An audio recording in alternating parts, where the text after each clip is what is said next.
So, here we have our protagonist Jim, who has been sent on a mission to climb a particular mountain in order to repair a communications station that is not working. In order to reach the top of that mountain, he's going to have to go through an acrid nest, and that will allow us to showcase one of our new acrid types. Now you can see it here bursting through the spawner. This is a fire wasp, which is one of our flying acrid types. And that means that it will not only buzz around you and try to attack you at close range, it also has a long-range attack. Jim is going into cover here in order to protect against some of those long-range attacks and defeat the fire wasps here. Now he's throwing a grenade at the spawner, and we'll follow that up with some gunfire here in order to take it out, and that will allow him to move into the next area. Now we have Jim entering the main portion of the fire wasp nest, and he's going to have to continue taking out the fire wasps. One of them has grabbed him here. This is another example of what we call the struggle mode, which is present with all of these smaller acrid types. And what we really wanted to do here was present something that was not a typical QTE. You will have to bash buttons a little bit, but afterwards, as you can see here, you're actually going to have to aim that reticle, and when it turns red, Jim will attack, and that will help you finish off the enemy. Now we've jumped a section here to the top of the mountain, and Jim is going to get to the bottom of why this satellite dish has stopped functioning. And we can see here in the distance that there's a mysterious figure that appeared to have been fiddling with the station. What the hell? And that is quite a mystery here for Jim. Now he's going to go here and repair, and while he does that, he's going to radio his boss and try to figure out what exactly was going on here. Cronus Actual, this is Peyton. Listen, I don't know how else to say this, but I think we might have a saboteur on the base. Saboteur? Jim, no offense. You're not supposed to go stir-crazy until you've been here at least a year. I'm serious, boss. Somebody was out here. All right, Jim, I believe you. First things first. Head into the relay station, raise the satellite dish, and call up the tram. So as we can see, there's something not quite right about the situation, but Jim's got to focus on his mission. He's now pulled the lever that is going to put this communication station back into operation, and we get a nice, cool reveal here of the main portion of the satellite dish.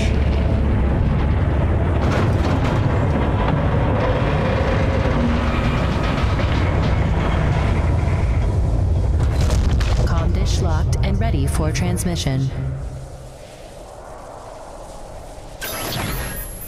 Now that he's restored functionality to the communication station, Jim is going to have to call up his utility rig that he's left at the bottom of the mountain using the built-in gondola system that he's repaired along the way. And this will call his rig up to him so that he'll be able to use it to make some final adjustments, make sure that the base is able to communicate with Earth. So as we can see here, he's operating the gondola system. And that will call the utility rig back up from the mountain, and all he has to do is wait for it to arrive to complete his mission. Cronus Actual, you copy? I've got the satellite dish working, just waiting for the rig to come up. However, looks like someone's not too happy having the visitors here at the top of the mountain. This is another one of our new acrid types that we're showing off here in the video. And this is the spitter, which is a Cat L, large size acrid. As you can see, it's sort of scorpion-like. And this is actually going to be one of the larger acrid types in the game. Not the biggest by far, but certainly one of the larger types. And it's going to be quite difficult for Jim to defeat on foot. It's basically a boss encounter. As you can see, you have to roll, you have to dodge in order to avoid its attacks from its tail. It also spits venom at Jim as well. So what Jim is really doing here is he's trying to damage it and really trying to stand up against it, but he knows that his rig is on its way up, and if he can get in his rig, it's going to make this a much more even fight. And so that's definitely what Jim is looking to try to do here. Now, he's hit it enough times and done enough damage that the spitter is going to retreat to its cave. And that's actually good timing for us because it'll give us an opportunity to buy some time while the rig shows up. And we can see a little bit there from the gondola apparatus, the rig showing up here as we take out a few of these fire wasps. And sure enough, here is the rig that has shown up at the top of the mountain. And now all Jim has to do is get in it, and we're going to try to finish off the spitter that we saw a few minutes ago. Once again, when we jump into the rig in Lost Planet 3, we're back in first person. It's very important for us to sell the perspective and the scale of the rig. It is the largest vehicle we've ever had in the series.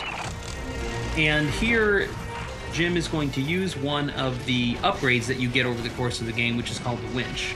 You start with the claw arm on the left side of the rig, and the winch allows you to basically shoot that out. And it will kill smaller enemies with a single hit, as we can see with the fire wasps. And then you can also use it to latch on to larger enemies and draw them in. Now, we can see that the spitter has shown back up. Looks like it's rested a little bit and wants to get back in the fight. So now we're going to give it something its own size to take on. We can bash using the drill arm, which will help, and then grab on with the winch, as we mentioned earlier, and then we can pull in using the winch, and that will allow us to grab the tail, lift it up, and attack with the drill.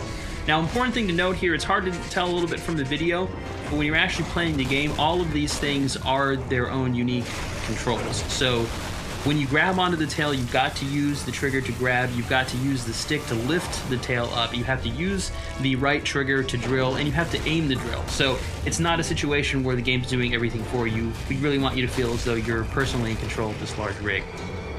Now we've taken the tail off, we've bashed it into submission a little bit, and we're going to try to come in here now to finish it off. So bash it, stun it a little bit, come in, grab with the left trigger, and then we're going to use the drill here in order to finish it off, which is quite a gory and satisfying way to kill the enemies. And there we go.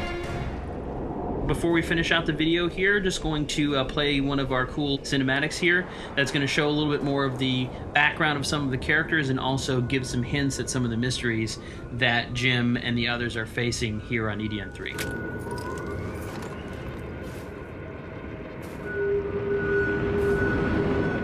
Dr. Roman?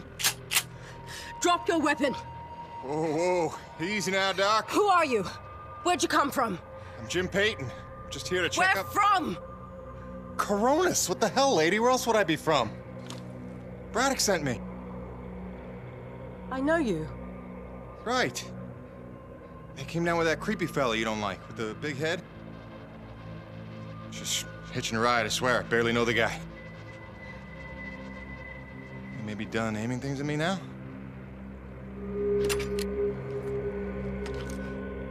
Braddock sent you? I want to make sure you're okay. See if you needed any help.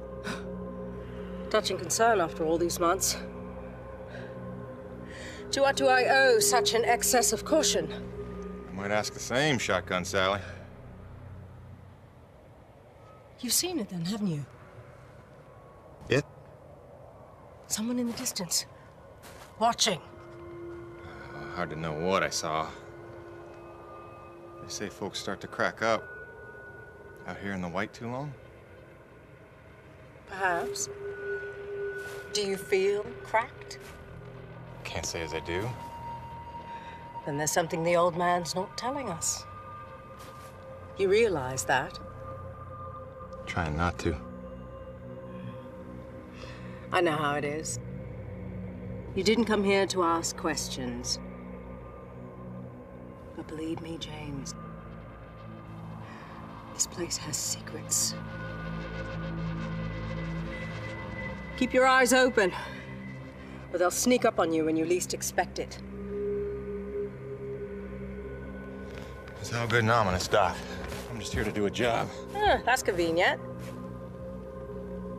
I've got one for you.